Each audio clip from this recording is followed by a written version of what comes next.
ఎన్నికల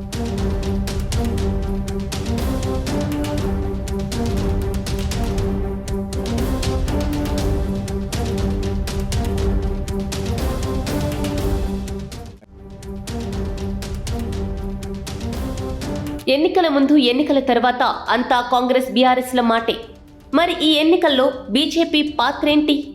ఆటలో అరటిపండ? సరైన అభ్యర్థులు కూడా దొరకని పరిస్థితుల్లో కనీస ఓటు లేని జనసేనతో కలిసి ఎందుకు పోటీలోకి దిగినట్లు? నామమాత్రపు క్యాండిడేట్ల కోసం ప్రధానమంత్రి నరేంద్ర మోదీ, హోంమంత్రి అమిత్ షాతో సహా పార్టీకి చెందిన అతిరథ మహారథులంతా ఎందుకు ప్రచారం చేసినట్లు? తెలియాలంటే ఈ స్టోరీ చూడాల్సిందే.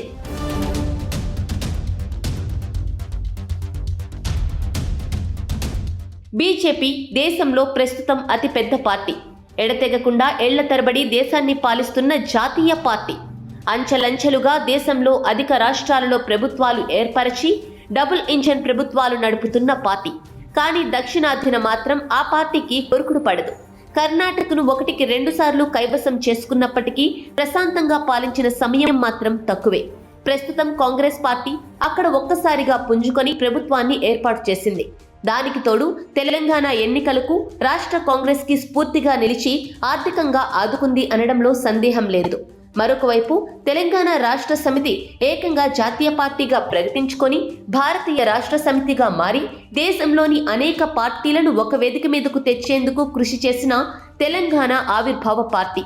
ఈ నేపథ్యంలో పోటీ చేసేందుకు కనీసం సరైన అభ్యర్థిత్వం లేకుండా తెలంగాణ ఎన్నికల్లో జనసేనతో కలిసి పోటీ చేయడం గమనించిన అనేక మంది బీజేపీది అస్తిత్వ పోరాటంగా అభివర్ణించారు. కానీ అది వాస్తవం కాదు. ఆ పార్టీ పోటీ వెనుక పెద్ద స్ట్రాటజీనే ఉంది.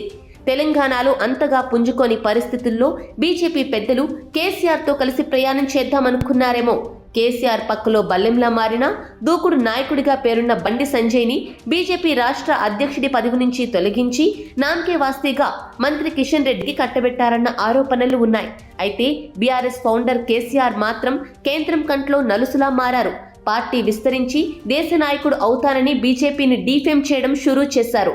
ఇప్పటికే రాష్ట్రంలో 2 సార్లు పోటీ చేసి లక్షల కోట్లు కేసీఆర్ కుటుంబం వెనకేసిందన్న ఆరోపణలు ప్రత్యర్థి పార్టీలు చేస్తున్న సందర్భంలో మరొకసారి కేసీఆర్ సీఎం అయితే 2024లో బీజేపీకి సమస్యలు ఉత్పన్నం కావచ్చు. తాను తెలంగాణలో సంపాదించిన మొత్తం ఇతర రాష్ట్రాలలో పంచి బీజేపీ కూటమికి బీజం వేసే ఛాన్స్ లేకపోలేదన్నది బీజేపీ అభిమతంగా ఉందని విశ్లేషకులు అంచనా వేస్తున్నారు. ఈ నేపథ్యంలో తమ ఆగర్భ శత్రువు కాంగ్రెస్ తెలంగాణలో గెలిస్తే కేసీఆర్కి కొంతకాలం కళ్ళెం పడ్డట్లే. దీంతో కాంగ్రెస్ గెలవడమే తమకు కొంతలో కొంత మేలు చేసే అవకాశం ఉందన్న ఆలోచనకు వచ్చిన బీజేపీ అధిష్టానం ఆ వైపు పావులు కదిపిందన్నది ఇప్పుడు బీఆర్ఎస్ శిబిరంలో వినిపిస్తున్న మాట. ఆశ్చర్యంగా ఉన్నా ఇదే నిజమని చెబుతున్నారు అనేక మంది విశ్లేషకులు. కాంగ్రెస్ గెలవాలంటే కాంగ్రెస్ వ్యతిరేక ఓటు బీఆర్ఎస్కి పోలవ్వకూడదు. దీనికి తోడు బీజేపీ పోటీ చేయకుంటే ఆ ఓట్లు సాధారణంగా కాంగ్రెస్కి ఎదురు నిలిచిన బీఆర్ఎస్కే పోలవుతాయి. దీంతో బీజేపీకి పోటీ అనివార్యమైంది. అయితే కనీసం డిపాజిట్లు దక్కడం కోసం కాపు ఓటు బ్యాంకు అధికంగా ఉన్న జనసేనతో జతకట్టారు. జనసేనతో కలవడం వల్ల సెటిలర్ల ఓట్లు అధికంగా బీఆర్ఎస్కి పడకుండా చూడవచ్చు అన్నది బీజేపీ ప్లాన్ అని బీఆర్ఎస్ నేతలు బల్ల గుద్ది చెబుతున్నారు. అయితే అలా చేయడం వల్ల బీజేపీకి వచ్చే లాభం ఏంటి అనేది కొందరి అనుమానం. మొట్టమొదట ఎంఐఎం ప్రధాన ఆరోపణ కాంగ్రెస్ రాష్ట్ర చీఫ్ యుక్త వయస్సులో ఆర్ఎస్ఎస్ సభ్యుడు. కాంగ్రెస్ గెలిస్తే అతను సీఎం అయ్యే అవకాశం ఉన్న నేపథ్యంలో అతని వల్ల తమ పార్టీకి తెలంగాణలో ప్రమాదం తక్కువ.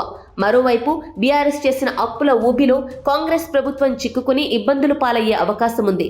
ఈ నేపథ్యంలో రానున్న 2024 లోక్సభ ఎన్నికలలో అధిక సీట్లు సాధించే ఛాన్స్ బీజేపీకి ఏర్పడుతుందనేది రాజకీయ భీష్ములు చెబుతున్నారు. రాష్ట్రాలలో ఉచిత స్కీమ్ల పార్టీలను తుడిచిపెట్టాలన్న ఆలోచన కూడా బీజేపీకి ఉంది. ఈ నేపథ్యంలో బీఆర్ఎస్ ఓడిపోతే ఆ పార్టీ సమస్య తగ్గడంతో పాటు కాంగ్రెస్ ప్రకటించిన 6 గ్యారంటీలు తీర్చడానికి నానా తంటాలు పడి చేతులెత్తేసే పరిస్థితి వస్తుంది. అంటే ఒక్క దెబ్బకు 2 పిట్టలన్నమాట. అదే పరిస్థితి కర్ణాటకలో ఏర్పడుతోంది. మరోవైపు తమిళనాడు, ఆంధ్రప్రదేశ్ రాష్ట్ర ప్రభుత్వాలు కూడా అప్పుల ఊబిలో కూరుకుపోయిన నేపథ్యంలో వారిని బీజేపీ తర్వాత టార్గెట్ చేయవచ్చు అని వారు విశ్లేషిస్తున్నారు. అంటే కాంగ్రెస్ తెలంగాణలో గెలిచినా సుఖంగా పాలన ఉండదా అంటే అవునని చెప్పాలి. బీఆర్ఎస్ అప్పుల చిట్టా అంత పొడుగ్గా ఉంది. తెలంగాణ అప్పులపై లోక్సభలో కాంగ్రెస్ ఎంపీ ఉత్తమ్ అడిగిన ప్రశ్నకు కేంద్ర మంత్రి పంకజ్ చౌదరి సమాధానమిస్తూ 2022 నాటికి తెలంగాణ రాష్ట్రం మొత్తం అప్పులు 4,33,817.6 కోట్ల రూపాయలు అని ప్రకటించారు. పంకజ్ పార్లమెంటులో చెప్పిన వివరాల ప్రకారం ఒకసారి లోతుగా వెళ్లి పరిశీలిస్తే బీఆర్ఎస్ ప్రభుత్వం చేసిన అప్పులు ప్రతి ఏడు పెరుగుతూనే ఉన్నాయి. 2014లో తెలంగాణ ఆవిర్భావం నాటికి రాష్ట్ర అప్పు 75,577 కోట్ల రూపాయలు ఉండగా 2021-22 ఆర్థిక సంవత్సరానికి ఆ మొత్తం అప్పు 2,83,000 కోట్ల రూపాయలకు చేరుకుంది. ప్రభుత్వ రంగ సంస్థలు, కార్పొరేషన్లు మరో 1,50,000 కోట్లు అప్పు తీసుకున్నాయి. సంవత్సరం వారి అప్పులను పరిశీలిస్తే 2014-15లో 8,121 కోట్ల రూపాయలు, 2015-16లో 15,515 కోట్ల రూపాయలు, 2016-17లో 30,319 కోట్ల రూపాయలు, 2017-18లో 22,658 కోట్ల రూపాయలు, 2018-19లో 23,091 కోట్ల రూపాయలు, 2019-20లో 30,577 కోట్ల రూపాయలు, 2020-21లో 38,161 కోట్ల రూపాయలు, 2021-22లో 39,433 కోట్ల రూపాయలు. ఈ అప్పులే కాకుండా నాబార్డు, ప్రభుత్వ రంగ బ్యాంకులు, ఇతర కార్పొరేషన్ల నుంచి తెలంగాణ ప్రభుత్వ కార్పొరేషన్లు, ప్రభుత్వ రంగ సంస్థలు తీసుకున్న అప్పు 1,50,365.60 కోట్ల రూపాయలకు చేరింది. 12 బ్యాంకుల నుంచి ప్రభుత్వ రంగ సంస్థలు, కార్పొరేషన్లు తీసుకున్న రుణాలు 1,30,365.60 కోట్ల రూపాయలకు చేరాయి. వేర్ హౌస్ ఇన్ఫ్రాస్ట్రక్చర్ ఫండ్ నుంచి 972 కోట్ల రూపాయలు మంజూరు కాగా 852 కోట్ల రూపాయలు కేంద్రం విడుదల చేసింది. ఈ రేంజ్లో అప్పులు చేసి ఉచితాలు పంచిపెడుతూ దేశ ఆర్థిక వ్యవస్థని దెబ్బతీస్తున్నాయి.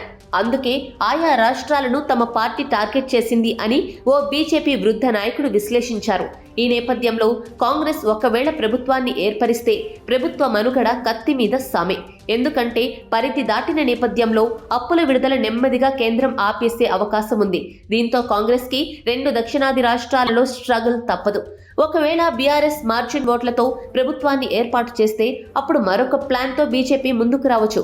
పైగా మార్జిన్లో ప్రభుత్వం ఏర్పడితే గనుక కాచుకుని కూర్చునే కాంగ్రెస్ నుంచి ప్రభుత్వాన్ని కాపాడుకోవడానికే కేసీఆర్కి సమయం సరిపోతుందనే వాదన కూడా లేకపోలేదు. దీంతో బీజేపీకి వచ్చే సమస్య స్వల్పమే అన్నది విశ్లేషకులు చెబుతున్న మాట. పైగా అప్పుడు కేసీఆర్ తన మేనిఫెస్టోలో ప్రకటించిన ఫ్రీ స్కీమ్లు అమలు చేయాలంటే అప్పుల కోసం కేంద్రం దారిలోకి రాక తప్పదన్నది ఒక అంచనా. అటు కాంగ్రెస్, ఇటు బీఆర్ఎస్ కాకుండా తెలంగాణలో ఓటర్లు హంకి అవకాశం కల్పిస్తే ఖచ్చితంగా బీజేపీ తెలంగాణలో చక్రం తిప్పే అవకాశం ఉంది. బీఆర్ఎస్ కి చేయూతనిచ్చి తన గుప్పెట్లో పెట్టుకునే అవకాశం ఉంది. Plan A, plan B, plan C వంటి ఎన్ని రకాల ప్లాన్లు బీజేపీ అమలు పొదిలో ఉన్నాయో చెప్పలేమని బీజేపీతో సాన్నిహిత్యంగా ఉన్న ఒక సీనియర్ పాత్రికేయుడు చెప్పారు. అవసరాన్ని బట్టి ఆయా ప్లాన్లు అమలు చేసి తాము అనుకున్నది దాదాపు సాధిస్తారని ఆయన అన్నారు. మోదీ వంటి అధిష్టాన పెద్దలు ప్రచారం చేయడం వల్ల బీఆర్ఎస్తో తాము కలిసి లేము అని చెప్పడానికి అవకాశం ఏర్పడుతుంది. అది చాలా చిన్న విషయమని ఆయన అన్నారు. అదండి సంగతి. ఓటరు నాడినైనా పట్టొచ్చు గాని బీజేపీ రాజనీతిని అంచనా వేయలేం అనిపిస్తోంది కదూ. అవునండి, రాజకీయం అంటే అనుకున్నంత ఆషామాషి మాత్రం కాదు. మరి డిసెంబర్ 3న రాష్ట్రంలో రానున్నది పాత ప్రభుత్వమో కొత్త ప్రభుత్వమో తెలిసిపోతుంది. ఆ తర్వాత ఏ ప్లాన్ని బీజేపీ అమలు చేస్తుందో అప్పుడు ఆలోచిద్దాం. అప్పటి వరకు గెలుపు అంచనాలతో కాలక్షేపం చేద్దాం అన్నట్లు కాంగ్రెస్ రాష్ట్ర అధ్యక్షుడు రేవంత్ రెడ్డికి సెక్యూరిటీ పెంచారట. కారణం ఏమై ఉంటుందంటారు?